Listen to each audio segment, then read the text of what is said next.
তিনটে সাধারণ মিস্টেক যা 90% ক্রিয়েটাররাই করে থাকে এবং যার জন্য হয়তো তাদের 0 ভিউসের প্রবলেম দেখা দিচ্ছে, আর নয়তো 200 ভিউস আসার পরে স্টপ হয়ে যাচ্ছে। আর কোনো না কোনোভাবে তুমিও হয়তো এই মিস্টেকগুলো করছো, যার জন্য তুমি আমার এই ভিডিওতে ক্লিক করতে বাধ্য হয়েছো। অ্যান্ড আই এম শিওর যদি তুমি এই 3টি মিস্টেক সলভ করে ফেলো, দেন তোমাকে আর এই টপিকে অন্য কোনো ভিডিও ওয়াচ করতে হবে না। সো চলো ভিডিওটাকে স্টার্ট করা যাক। বেশিরভাগ নিউ ক্রিয়েটার তাদের চ্যানেলের যে সব থেকে বড় ভুলটা করে থাকে সেটা হলো তারা সঠিক নিচে সিলেক্ট করতে পারে না। 99% মানুষ আছে যারা কোনো বড় ইউটিউবারের ভিডিও দেখে তাদের মতন চ্যানেল ক্রিয়েট করে ফেলে, কিন্তু এইভাবে কাউকে দেখে চ্যানেল বানিয়ে কখনোই সাকসেস পাওয়া যায় না। কারণ তুমি যখন কাউকে দেখে সেই নিচে ভিডিও বানানো শুরু করবে, তখন তোমার জার্নি হবে শুধু 1 থেকে 2 মাসের অবধি, খুব বেশি হলে 3 থেকে 4 মাস। এই কারণ হলো তুমি ওই চ্যানেলটা অন্য একজনকে দেখে খুলেছো, তাই ওই নিচে তোমার কোনো এক্সপিরিয়েন্স নেই, আর না তো আছে কোনো ইন্টারেস্ট। তুমি একজন সাকসেসফুল ইউটিউবারকে দেখে নিচ সিলেক্ট করেছো, সো 1 থেকে 2 মাস পরে গিয়ে তোমার ওই নিচ থেকে পুরো ইন্টারেস্টই থাকবে না। আর যদি তুমি শুধু মনের জোরে চ্যানেলটাকে কন্টিনিউ করে যাও, সো পরে গিয়ে টপিক খুঁজতে তোমার অনেক অসুবিধা হবে অ্যান্ড তুমি নিচে থেকেই ওই চ্যানেল থেকে বিদায় নিয়ে নেবে। সো একটা বেস্ট নিচ সিলেক্ট কীভাবে করবো? নিচ সিলেক্ট করার আগে একটা কথা ভালোভাবে শোনো।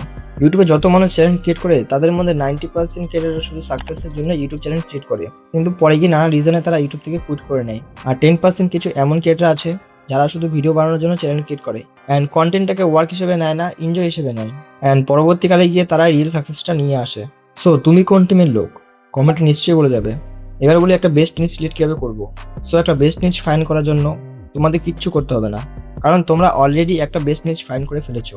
তোমাদের ইন্টারেস্টটাই হলো তোমাদের বেস্ট নিচ। তোমাদের যেই জিনিসে সব থেকে বেশি ইন্টারেস্ট আছে সেই জিনিসটাই হলো তোমাদের একটা বেস্ট নিচ। লাইক তোমাদের গেম খেলতে ভালো লাগে তো গেমিং চ্যানেল ক্রিয়েট করো, যদি ট্রাভেলিং ভালো লাগে দেন ব্লগিং চ্যানেল খোলো, আর যদি সায়েন্সে ইন্টারেস্ট থাকে তাহলে ফ্যাক্ট বা ডকুমেন্টারি চ্যানেল বানাও।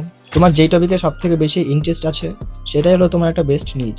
আর যদি তোমার না জানা থাকে তোমার ইন্টারেস্ট সব থেকে বেশি কোন জিনিসে আছে, তাহলে তুমি ইউটিউব ওপেন করো, দিয়ে দেখো কোন টাইপের ভিডিও তুমি সবসময় দেখো, যেমন কুকিং, ব্লগিং, গেমিং, যে ধরনের ভিডিও তুমি সব থেকে বেশি ওয়াচ করে থাকো সেটাই হলো তোমার ইন্টারেস্ট। কিন্তু অনেক সময় দেখা যায় যে একটা বেস্ট নিচ সিলেক্ট করার পরেও 2 থেকে 3 মাস পরে গিয়ে দেখা যায় ওই চ্যানেলটা ফ্রিজ হয়ে যায়, আর নয়তো তারা নিজে থেকে ইউটিউব কুইট করে নেয়। আর এটা হওয়ার কারণ তোমরা আগে গিয়ে জানতে পারবে। একটা বেস্ট নিচ সিলেক্ট করার পর তোমাদের দরকার একটা গুড টপিক, কারণ একটা গুড টপিকই পারবে তোমার ভিডিওটাকে হাই র্যাঙ্ক করাতে। বেশিরভাগ ক্রিয়েটার কোনো রিসার্চ না করেই যে কোনো টপিকে ভিডিও বানিয়ে ফেলে যেখানে অডিয়েন্সের কোনো ইন্টারেস্টই নেই, যার ফলে কেউ ভিডিওতে ক্লিক করে না। আর যদিও কেউ ক্লিক করে দেয় তাহলে তারা বেশিক্ষণ ধরে ভিডিওটাকে ওয়াচ করে না, কারণ হয়তো তাদের সেই টপিকে কোনো ইন্টারেস্টই নেই, আর নয়তো অলরেডি ওই টপিকে অনেকগুলো ভিডিও আছে যেখানে অনেক ভালো ভালো ক্রিয়েটাররা তাদের ভিডিও দিচ্ছে, সেখানে কি অন্যান্য অডিয়েন্স তোমার ভিডিওটা দেখবে? Absolutely not. সো এই কারণেই তোমার এভারেজ ভিউ ডিউরেশন লো আসে, দেন ইউটিউব তোমার ভিডিওটাকে পুশ করা স্টপ করে দেয়। তো একটা কন্টেন্টকে হাই র্যাঙ্ক করানোর জন্য টপিকই হলো মেন। তো এখন কথা হচ্ছে তাহলে আমরা গুড টপিক ফাইন্ড করবো কিভাবে, আর রিসার্চই বা কীভাবে করবো? সো রিসার্চের জন্য তোমরা প্রথমে হোয়াট ইজ স্টুডিওর হেল্প নিতে পারো। তো প্রথমে আমরা হোয়াট ইজ স্টুডিওতে চলে যাব। হোয়াট ইজ স্টুডিও ওপেন করার পর ক্লিক করবো অ্যানালাইসে। ওপরে সবার লাস্টে লেখা আছে দেখতে পারবে ট্রেন্ড, ওইখানে ক্লিক করার পর তুমি এইখানে দেখতে পারবে তোমার নিচে এখন ট্রেন্ডিংয়ে কী টপিক চলছে, আর এটা সরাসরি ইউটিউব তোমাকে রিকমেন্ড করে। এইসব টপিকে ভিডিও বানালে তোমার ভিডিওটা হাই র্যাঙ্ক করার চান্সটা অনেকই বেশি বেড়ে যায়। ওপরে এবার লেখা আছে দেখতে পারবে টপ সার্চ, এটার মানে হলো তুমি এখানে দেখতে পারবে মানুষ এখন কোন টপিকটা সব থেকে বেশি সার্চ করছে। এগুলো দেখে তুমি আন্দাজ করে ফেলবে অরেঞ্জ কোন টপিকের বেশি ডিমান্ড করছে। এইভাবে তুমি তোমার রেগুলার টপিক খুব সহজেই ফাইন্ড করতে পারবে। অ্যান্ড এখন একটা অপশন আছে বেস্ট টপিক ফাইন্ড করার জন্য। সো সেকেন্ড অপশনের জন্য তোমাদের চলে যেতে হবে তোমাদের নিচে সব থেকে বড় ক্রিয়েটারদের চ্যানেলে। তোমার নিচের 3 থেকে 4টে বড় বড় ক্রিয়েটারের চ্যানেলে গিয়ে তুমি দেখবে কোন কোন টপিকগুলো রিসেন্টলি তাদের ভাইরাল হয়েছে, দেখবে খুব অল্প সময়ের মধ্যে কোন কোন ভিডিওগুলো বেশি রিচ পেয়েছে, সেই টপিকে তুমিও নেক্সট ভিডিও বানাতে পারো। কারণ যেই টপিকের ভিডিও অন্যান্য বড় ক্রিয়েটারদের চ্যানেলে অলরেডি ভাইরাল হয়ে আছে, সো তোমারও 80% চান্স থাকে ওই ভিডিওগুলো ভাইরাল হওয়ার। একটা বেস্ট নিচ রেগুলার টপিক ফাইন্ড করার পরেও অনেক ক্রিয়েটারের চ্যালেঞ্জ সাকসেসের কাছাকাছি গিয়েও সাকসেস পায় না, আর এটার কারণ অ্যালগোরিদম না, এটার কারণ হলো 90% নিউ ক্রিয়েটার যখন ইউটিউবে তাদের প্রথম জার্নি স্টার্ট করে তখন তাদের মধ্যে 80% ক্রিয়েটার 1 থেকে 2 মাসের মধ্যে গিয়ে ইউটিউব কুইট করে দেয়, কারণ তাদের ভিউজ আসে না, আর আসলে 100 থেকে 200। কিন্তু অনেক সময় দেখা যায় যে 5 থেকে 6 মাস এমনকি 1 বছর হয়ে যায় তবুও ভিউসের কোনো তফাৎ দেখা যায় না। আর এটাই স্বাভাবিক, কারণ 1 বছর কষ্ট করার পরেও যখন ভিউজ কিছু এমন দেখা যায় তখন নিজে থেকে আওয়াজ চলে আসে ইউটিউব কুইট করে দেয়। কিন্তু তোমরা কি কখনো ভেবে দেখেছো সবাই যেখানে 2 থেকে 3 মাস কিংবা 4 থেকে 5 মাসের মধ্যে ইউটিউবে সাকসেস পেয়ে যায়, সেইখানে তোমাদের 1 বছর খাটার পরেও ইউটিউব চ্যানেল গ্রো হয় না কেন? তো চ্যানেল গ্রো না হওয়ার পিছনে দুটো কারণ আছে। প্রথমটা হলো মিক্স কন্টেন্ট অ্যান্ড দ্বিতীয়টা হলো কনসিস্টেন্সি ভুল মিনিং।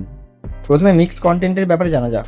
আমরা সবাই জানি যে ইউটিউব হলো একটা লং টার্ম গেম, বা ইউটিউবে ইনস্ট্যান্টলি সাকসেস কখনোই পাওয়া যায় না। তো স্টার্টিংয়ের দিকে সবারই ভিউজ লো আসে, আর তখন বেশিরভাগ নিউ ক্রিয়েটাররা ভিউজ না আসার ফ্রাস্ট্রেশনে প্রতিদিন নানা রকম টপিক নিয়ে ভিডিও বানাতে শুরু করে দেয়। যেমন একদিন গেমিং, একদিন ব্লগিং, মানে যা পায় তাই আপলোড করে দেয়, যার ফলে ইউটিউব তাদের অ্যাকচুয়াল অডিয়েন্স বুঝতে না পেরে চ্যানেলটাকে ফ্রিজ করে দেয়। আর তুমিও হয়তো এতদিন ধরে এই মিস্টেকটা করে আসছো, যার ফলে ইউটিউব তোমার কন্টেন্টগুলোকে সঠিক অডিয়েন্সের কাছে রিকমেন্ড করছে না। তাই একটাই নিচ সিলেক্ট করো, ওই নিচেই ভিডিও বানাও, এভরিডে টপিক চেঞ্জ করো না, ওয়েট করো 6 মাসের মধ্যে তুমি নিজের রেজাল্ট দেখতে পারবে। আবার অনেক একটা ভুল ধারণা থাকে যে এভরিডে ভিডিও আপলোড করলে তার মধ্যে একটা ভিডিও ভাইরাল হয়ে যায় আর তারপর থেকেই আর্নিং শুরু হয়ে যায়। বাট রিয়েলিটিটা কিন্তু এর উল্টো। তুমি যদি এভরিডে ভিডিও আপলোড করো তাহলে ওটাকে কখনোই কনসিস্টেন্সি বলা যায় না। এরকম কনসিস্টেন্সি মেনটেন করে তুমি কখনোই সাকসেস পাবে না, কারণ এতে শুধু তোমার ভিডিওগুলোই ছাড়া হবে, কিন্তু ভিডিওতে কোনো পরিবর্তন দেখা যাবে না। সো কনসিস্টেন্সির আসল মিনিং এটা না। কনসিস্টেন্সির আসল মিনিং হলো তুমি প্রত্যেক সপ্তাহে 1টা থেকে 2টো ভিডিও আপলোড করো, আর প্রতিটা ভিডিও আপলোড করার পর নিজের বেস্ট দেওয়ার চেষ্টা করো। ভালোভাবে স্ক্রিপ্টিং করো, এডিটিং করো, বেস্ট থাম্বনেল বানাও। প্রতিটা ভিডিও আপলোড করার পর ওটাকে অ্যানালাইজ করো এবং নেক্সট ভিডিওতে ওটা বেটার বানানোর চেষ্টা করো। এইভাবে 5 থেকে 6 মাস কন্টিনিউ করো, তারপর রেজাল্ট তুমি নিজে দেখতে পারবে। নাও আজকের ভিডিওটা এইটুকুই ছিল। নেক্সট ভিডিও টপিক কমেন্ট করে দিও। দেখা হচ্ছে নেক্সট ভিডিওতে।